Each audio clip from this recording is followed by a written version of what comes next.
Hello all welcome back to our channel. అలా ఆస్ట్రేలియాలో అందరూ ఎలా ఉన్నారు? మేమైతే చాలా బాగున్నామండి. మీరు అందరూ బాగుండాలని మనస్ఫూర్తిగా కోరుకుంటున్నాము. అమ్మవారి బ్లెస్సింగ్స్ మీ అందరికీ ఉండాలని కోరుకుంటున్నాము. అందరికీ శ్రావణ శుక్రవారం శుభాకాంక్షలండి. మీ వీడియో పోస్ట్ చేయడం అయితే కొంచెం లేట్ అవుతుంది, ప్లీజ్ ఏమనుకోవద్దు. పదండి మనం వీడియోలోకి వెళ్దాము. ఈ వీడియో అందరికీ తెలిసిందే కదా, వరలక్ష్మి వ్రతం మా ఇంట్లో ఏ విధంగా చేసుకున్నామో మీకు నేను చూపిస్తాను. ఇదంతా కూడా మేము ముందు రోజు నైట్ అయితే డెకరేషన్ చేసి రెడీగా పెట్టుకున్నామండి. ఎందుకంటే నెక్స్ట్ డే మార్నింగ్ అంటే అవ్వదు కదా, అంతా హడావడి ఉంటుంది కదా. ఇదంతా నైట్ అయితే రెడీ చేసి పెట్టుకున్నాము. సో అమ్మవారికి డెకరేషన్ అయితే బ్యాక్ డ్రాప్ అంతే ఈ విధంగా వచ్చింది. చాలా అందంగా ఉంది. మాకైతే నిజంగా చాలా బాగా నచ్చింది. నాకైతే ఎంత బాగా వచ్చిందో డెకరేషన్ ఇయర్ అయితే. సో ఇదంతా ఇలా డెకరేట్ అయిన తర్వాత ఇంకా పూజ సామాన్లు అవన్నీ కూడా కొంచెం ముందు రోజే నైటే అన్నీ తీసి రెడీగా పెట్టుకున్నాము. అన్నీ కొంచెం క్లీన్ చేసుకొని, ఎందుకంటే నెక్స్ట్ డే మార్నింగ్ అన్నీ వెతుక్కోవాలంటే కొంచెం కష్టంగా ఉంటుంది కదా. అవసరమైన పూజ సామాన్లు అన్నీ కూడా తీసి ఇలా రెడీగా పెట్టుకున్నాము. క్లీన్ చేసి కొంచెం ఈజీగా ఉంటుంది నెక్స్ట్ డే మార్నింగ్. అన్నీ ఎలా కనిపిస్తే మనకి కంటికి కనిపించింది అనుకుంటే ఈజీగా ఉంటుంది కదా తీసుకోవడానికి అనేసి ఈ విధంగా రెడీగా అయితే పెట్టుకున్నాము. సో ఇదంతా నెక్స్ట్ డే మార్నింగ్ కొంచెం మార్నింగ్ లేచి వెంటనే ఫ్రెష్ అయిన తర్వాత ఫస్ట్ ఇల్లంతా కూడా నేను కొంచెం ఇలా పసుపు నీళ్ళు చల్లుకుంటున్నాను. అంటే ఇల్లంతా ఎంత క్లీన్ చేసినా సరే కొంచెం నాకు ఇలా ఈ విధంగా పసుపు నీళ్ళు చల్లుకుంటే కొంచెం అంటే చిన్న సాటిస్ఫికేషన్, అంటే ఇంకా ఇల్లు శుభ్రం చేసుకున్నట్టు ఆ ఫీలింగ్ అనమాట. నాకేంటో కొంచెం ఇలా అలవాటు. నేను ఎప్పుడు కూడా ఏ పూజ చేసుకున్నా ఈ విధంగా ఇల్లంతా కూడా ఫస్ట్ కొంచెం పసుపు నీళ్ళు చల్లి అప్పుడు నేను ఏదైనా పూజ పనులన్నీ స్టార్ట్ చేసుకుంటాను. సో ఈ విధంగా మొత్తం ఇల్లంతా కూడా అయితే నేను మొత్తం అన్ని రూమ్లో కూడా అలా పసుపు నీళ్ళు అయితే చల్లుకున్నాను. కొంచెం ఎర్లీ మార్నింగ్ కదండి ఇదంతా కూడాను. ఇంకా పిల్లలైతే పడుకున్నారు. సో ఫస్ట్ నేను లేచి ఇదంతా పూజ అన్ని నేను రెడీ చేసుకుంటున్నాను. ఇంకా ఫస్ట్ పూజ అయిపోయిన తర్వాత నెక్స్ట్ ఏమో ద్వారబంధంకి పూజ చేసుకుందామనేసి ఫస్ట్ అంటే గడప పూజ చేసుకున్నాను. అంటే నేను ఎప్పుడు కూడా నేను ఎలా చేసుకున్నానో ఆ పూజా విధానం అయితే నేను జస్ట్ మీతో షేర్ చేసుకున్నాను. ఇందులో నేను చేసిన కూడా చిన్న చిన్న తప్పులు అయితే ఉంటాయండి. బట్ నాకు తెలిసిన విధంగా నాకు తోచింది నేను చేస్తున్నాను. ఫస్ట్ నేను ఎప్పుడు కూడా ఈ విధంగానే చేసుకుంటాను. బయట అంతా కూడా ముందు రోజు నైటే మంచిగా ముగ్గులు పెట్టుకొని పసుపు రాసి బొట్లు అన్నీ పెట్టుకున్నాము. మళ్ళీ నెక్స్ట్ డే మార్నింగ్ కొంచెం మళ్ళీ పసుపు కుంకుమ అలా బొట్లు అయితే పెట్టుకున్నాము. అంతే ఎంత ముందు రోజు చేశాం కదా, అందుకని మళ్ళీ పసుపు కుంకుమ బొట్లు అయితే పెట్టుకున్నాను. సో అలా ఇంటి ముందు ముగ్గు పెట్టుకుంటే ఎంత అందంగా ఉంటుంది కదండి. ఇంటి ముందు ఎప్పుడు కూడా అలా ముగ్గు వేసుకుంటే లక్ష్మీదేవి మన ఇంట్లోకి వస్తుందని నమ్మకం చిన్నది. అందుకే నేనైతే ఎప్పుడు రెగ్యులర్గా ఇంటి ముందు నాకు ముగ్గు వేసుకోవడం చాలా ఇష్టం. సో ఇలా ముగ్గు వేసి ఫస్ట్ అయితే నేను ఇలా పూజ చేసుకుంటున్నాను అంతా కూడాను. పూజ అంటే పెద్ద పూజ అయితే కాదండి. జస్ట్ కొంచెం పసుపు కుంకుమ పెట్టి కొంచెం ఒక 2 పువ్వులు పెట్టి జస్ట్ అగరబత్తి ధూపం జస్ట్ గడపకి అలాగే ద్వారబంధానికి అలాగా అంటే కొంచెం ధూపం చూపించేసి అంతే. జస్ట్ ఆ తర్వాత చిన్నగా అంటే మరి నేను పూజ అంటే మరి ఎక్కువ టైం తీసుకొని జస్ట్ సింపుల్గానండి. అంటే నాకు తెలిసింది నా తోచిన పద్ధతిలో నేను చేసుకుంటాను ఎప్పుడు కూడా. నేను ఎప్పుడు కూడా ఈ విధంగా ఫస్ట్ అయితే ఇలాగా గడపకి ద్వారబంధానికి పూజేసి, ఎందుకంటే ద్వారబంధం అంటే అది కొంచెం లక్ష్మీదేవితో సమానం అంటారు కదండి. అందుకే ఫస్ట్ ఇలా కొంచెం దండం పెట్టుకొని అప్పుడు నేను ఏ పూజన ఇలా స్టార్ట్ చేసుకుంటాను. జస్ట్ చూడండి, జస్ట్ ఓన్లీ అగరబత్తి ధూపం చూపించానంటే పెద్ద పూజ అయితే ఏం కాదు. ఇది అయిన తర్వాత అప్పుడు లోపల ప్రసాదాలు పూజ అంతా నేను స్టార్ట్ చేసుకున్నాను. ఫస్ట్ ఇక్కడ ఇలా లైట్గా కొంచెం సింపుల్గా ఎంత టైం పట్టదు, మహా అయితే ఒక 2-3 నిమిషాలు అంతే. ఎంత చేసుకుంటే ఒక 2-3 నిమిషాలు అనేది ఇలా ఈ విధంగా చేసుకుంటే పెద్ద అంటే ఎక్కువ టైం అయితే తీసుకోదని నా ఉద్దేశం. అంటే ఇలా చేసుకుంటే కొంచెం పాజిటివ్ వైబ్స్ ఇంట్లో అంతా కొంచెం పాజిటివ్గా ఉంటుందని నా నమ్మకం. అంటే ఇలా ఈ విధంగా చేసుకోవడం వల్ల కూడా ఏంటంటే అంటే మన ఇంట్లో కూడా ఏ నెగిటివ్ ఎనర్జీ రాదు, ఇంట్లో అంతా కూడా మంచి పాజిటివ్గా ఉంటుంది అని నా నమ్మకం. అంటే ఇంక ఇది అయిన తర్వాత బయట మన పెరట్లో బ్యాక్ యార్డ్లో ఉన్నప్పుడు కొంచెం తులసమ్మకు కూడా దీపం పెట్టుకున్నాను. ఆ తర్వాత ఇంట్లో మొత్తం పనులన్నీ చేసుకున్నాను. ఎందుకంటే ఈ వరలక్ష్మి వ్రతం అంటే కొంచెం లేట్ అవుతుంది కదండి. అన్నీ సర్దుకొని వంటకాలు అంటే నైవేద్యాలు అన్నీ చేసేసరికి చాలా లేట్ అవుతుంది కదా. అందుకే నేను ఏంటంటే కొంచెం ఫస్ట్ ఈ తులసమ్మ దగ్గర కొంచెం దీపం పెట్టుకొని అప్పుడు నేను ఇంకా లోపల పనులన్నీ స్టార్ట్ చేసుకున్నాను. మళ్ళీ లేట్ అయిపోతుంది కదా అనేసి. సో అంటే కొంచెం మరీ లేట్గా పూజ చేయడం అంటే నాకైతే ఇష్టం ఉండదండి. ఎప్పుడు కూడా కొంచెం ఎర్లీగా చేయటమే నాకైతే ఇష్టం. ఆ విధంగానే నేను ఎప్పుడు కూడా చూసుకుంటాను. కానీ ఈ వరలక్ష్మి వ్రతం అనేసరికి కొంచెం లేట్ అవుతుంది. ఏంటో అంటే అమ్మవారిని అలంకరించడం, నైవేద్యాలు ఇంకా అన్నీ చాలా పనులు ఉంటాయి కదా. సో అందుకని ఫస్ట్ అయితే ఈ విధంగా నేను బయట తులసమ్మ దగ్గర దీపం పెట్టుకొని పూజ అయితే చేసుకున్నాను. ఇంకా ఇదంతా అయిన తర్వాత లోపలికి వెళ్ళిన తర్వాత ఇంకా కొంచెం ఇంకా స్టవ్ దగ్గర కూడా కొంచెం కిచెన్ అంతా కూడా క్లీన్ చేసుకుంటాం కదండి. ముందు రోజు అన్నీ క్లీన్ చేసుకున్నాం కాబట్టి కొంచెం ఆ కిచెన్ ఆ స్టవ్ దగ్గర కూడా కొంచెం అంత కొంచెం చిన్న పసుపు కుంకుమ పెట్టి ఒక పువ్వు పెట్టి దండం పెట్టుకోవడం. పూజ అంటే పెద్ద కాదండి, నేను ముందే చెప్పాను కంటే నాకు ఏ విధంగా వచ్చి జస్ట్ ఏదైనా చేసేటప్పుడు కొంచెం దండం పెట్టుకొని అమ్మవారిని స్వామివారిని తలుచుకొని కొంచెం స్టార్ట్ చేసుకుంటే ఏం పని అంటే ఇన్ని చేస్తాం కదా కొంచెం పనులన్నీ తొందరగా అవ్వాలనేసి అంతే కొంచెం అలా మనసులో దేవుణ్ణి స్మరించుకొని నేనైతే స్టార్ట్ చేస్తాను ఏ పని చేసినా సరే. కొంచెం చిన్న చూసారా, పెద్దగా నేను ఏం చేయలేదు అక్కడ, జస్ట్ సింపుల్గా పసుపు కుంకుమ బొట్టు పెట్టి అంతే. ఇంకా నెక్స్ట్ ఒకటి నైవేద్యాలు అయితే స్టార్ట్ చేశాను. ఫస్ట్ పాలు పోసుకొని ఇంక ఇవన్నీ ఫస్ట్ స్టవ్ వెలిగించి మనం ఎప్పుడు కూడా ఫస్ట్ పాలు మరగించాలంటారు కదా, ఇంకా పాలతో ఇంకా ప్రసాదాలు నైవేద్యాలు ఉంటాయి కదా, ఇవన్నీ నేను కొంచెం చేసుకున్నాను. నేను ప్రసాదాలు అంటే ఈసారి నైవేద్యాలు అన్నీ కొంచెమే చేశానండి, ఎందుకంటే 9 రకాల పిండి వంటలు నేను ఎప్పుడు కూడా అమ్మవారికి ఎప్పుడు 9 రకాల పిండి వంటలు అయితే పెడతానండి. ఫస్ట్ నుండి నాకు ఇదే అలవాటు. అన్నీ ఎందుకంటే మరీ ఇన్ని నైవేద్యాలు చేసినా అందరూ అయితే తినరు కదండి, అందుకని కొంచెమే అన్నీ చేసి మెయిన్ కొంచెం పులిహోర గారెలు బూరెలు ఇలాంటివి కొంచెం ఎక్కువ చేసి, ఎందుకంటే అందరికీ పంచుతాం కాబట్టి. ఇవన్నీ అంటే అందరికీ పంచలేం కదా, అందరి ఇంట్లోనే అందరూ చేసుకునేవే కదా, ఎక్కువ చేసి నైవేద్యాలు పడేసే కన్నా కొంచెం చేసి ఫుడ్ వేస్ట్ చేయకూడదు కదండి, అందుకని కొంచెం చేసుకొని ప్రసాదం పూజ దగ్గరికి అన్నట్టు నైవేద్యాలు కొంచెం చేసుకున్నాం ఫస్ట్. ఇవన్నీ కొంచెం అంటే చూసారా ఫస్ట్ తొందరగా అయ్యేవన్నీ కూడా కొంచెం తొందరగా చేసుకుంటున్నాను. ఇవన్నీ కూడా ఈ విధంగా అయిపోతున్నాయి చూడండి.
ఇక నైవేద్యాలు అయితే అన్నీ రెడీ అయిపోయింది, పక్కన పెట్టేసాము. నైవేద్యాలు వండేసి అన్నీ అమ్మవారికి అలా కొంచెం కొంచెం నైవేద్యాలు చేసి పక్కకు పెట్టేసాము.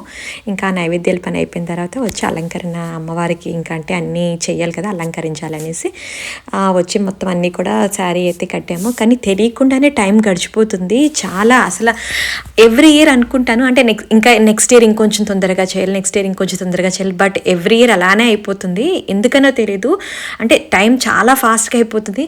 ఎంత అలంకరించినా సరే ఇంకా ఏదో ఇంకా ఇంకా ఇంకా పెట్టాలి, ఇంకా బాగా అలంకరించాలి, ఇంకా అది చేయాలి ఇది చేయాలని అలా ఏదో ఒకటి గుర్తొస్తూనే ఉంటుంది. కానీ ఎంత అలంకరించినా సరే ఇంకా చేయాలని అనిపిస్తుంది, అంతా బాగుంటుంది. ఈ ఇయర్ మా అమ్మవారు అయితే చాలా అందంగా తయారయ్యారు. సో ఇంకా అన్నీ ఇంకా రెడీ చేసుకుంటున్నాను.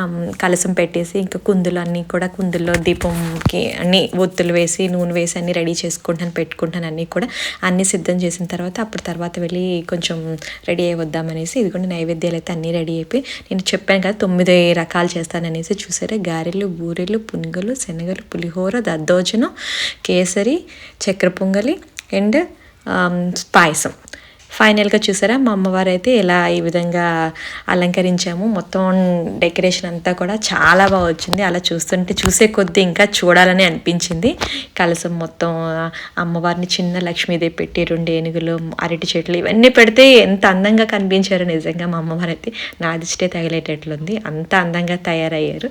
మొత్తం అన్నీ పెట్టేసరికి చాలా హ్యాపీ ఫీల్ అయ్యాను అయితే. అంటే అన్నీ చూసేసరికి ఇండియా నుంచి తీసుకొచ్చిన శారీ ఇవన్నీ కూడా, ఫ్రూట్స్ ఇవన్నీ కూడా రెడీగా చేసి పెట్టుకున్నాము. పువ్వులు మొత్తం అన్నీ కూడా రెడీగా ఇలా పెట్టుకుంటే అంటే ఈజీగా ఉంటుంది కదా పూజ చేసేటప్పుడు. మళ్ళీ అంటే లేవకుండానే ఇంకా అన్నీ ఇలా రెడీ పెట్టుకుంటే కొంచెం కనిపించే విధంగా ఉంటుంది కదా అనేసి. ఇంక ఇక్కడ చూసారా పూజ అయితే స్టార్ట్ చేశాను. నేను మా అమ్మాయి పక్కన కూర్చొని, మా అమ్మాయి అయితే చాలా హెల్ప్ చేసిందండి. ఎప్పుడు కూడా తను అంటే ఏ పూజ అయినా సరే ఏదైనా సరే తను నాతో పాటు కొంచెం తొందరగా లేచి అన్నీ హెల్ప్ చేస్తుంది తను కూడా బాగానే.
పూజ అయితే చాలా చక్కగా జరిగిందండి. చాలా హ్యాపీ అనిపించింది. ఇంకా పూజ అయిన తర్వాత ఇంకా అందరూ ఒకరు రావటం అయితే స్టార్ట్ చేశారు. సో అందరికి ఇంకా కాళ్ళకి పసుపు రాసి బొట్టు పెట్టి తాంబూలం అయితే ఇచ్చాను. ఇంకా తెలియకుండానే ఆ రోజంతా చాలా బిజీ అయిపోయింది. కానీ పిలిచిన వాళ్ళందరూ వచ్చారు. కొంచెం మంది అయితే దూరం నుండి కూడా వచ్చారు. అందరికీ చాలా థ్యాంక్స్, పేరు పేరున చాలా థ్యాంక్ యూ అండి. ఫ్రెండ్స్ అందరూ వచ్చారు పిలిచిన వెంటనే. సో అందరికీ కూడా అమ్మవారి బ్లెస్సింగ్స్ ఉండాలని నేను మనస్ఫూర్తిగా కోరుకుంటున్నాను. ఈ ఈ అమ్మాయి మా కజిన్ వాళ్ళ వైఫ్ ఏంటంటే మా తమ్ముడు అవుతారు, తమ్ముడు వాళ్ళ వైఫ్. సో తినేంటంటే కాలికి అంటే దండం పెడతానంటే అసలు పెట్టించుకోలేదు. అంటే నాకైనా చిన్నది కదా, నేనే పెడతానని పెట్టింది. అసలు ఎంతసేపు ఈరోజు ఎవరైనా అలా ఏమి ఉండదు, ఇంటికి వచ్చిన వాళ్ళు అందరూ లక్ష్మీదేవులతో సమానం, పెడతానంటే అసలు ఒప్పుకోలేదు. సో మా అమ్మాయితో కూడా అందరికీ అలాగా తాంబూలం ఇప్పించి కాళ్ళకి దండం పెట్టంటే వాళ్ళ బ్లెస్సింగ్స్ అయితే తీసుకోమని చెప్పాను ఈరోజు అందరికీ. ఇంకా ఇక్కడ మా వారికి నేను కూడా దండం పెడితే ఆయన నాతో కొంతసేపు ఆడుకున్నారు ఊరికే సరదాగానే. ఇలా వేసిన తర్వాత నా జుట్టు మీద కావాలని ఇలా అంటే నెట్టుతుంటే నేను నా జుట్టు పాడైపోతుందని ఇలా అంటున్నాను. ఇంకా అందరూ ఫ్రెండ్స్ అయితే రావడం స్టార్ట్ చేశారు.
Thank you. Thank you.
చూసారు కదా, మా ఇంట్లో వరలక్ష్మి పూజ అయితే ఈ విధంగా జరిగింది. పూజ అయితే చాలా బాగా జరిగింది. అందరూ పిలిచిన వాళ్ళందరూ వచ్చారు. వచ్చిన వాళ్ళందరికీ నిజంగా చాలా చాలా థ్యాంక్ యూ అండి. చాలా దూరం నుండి కూడా చాలా మంది వచ్చారు.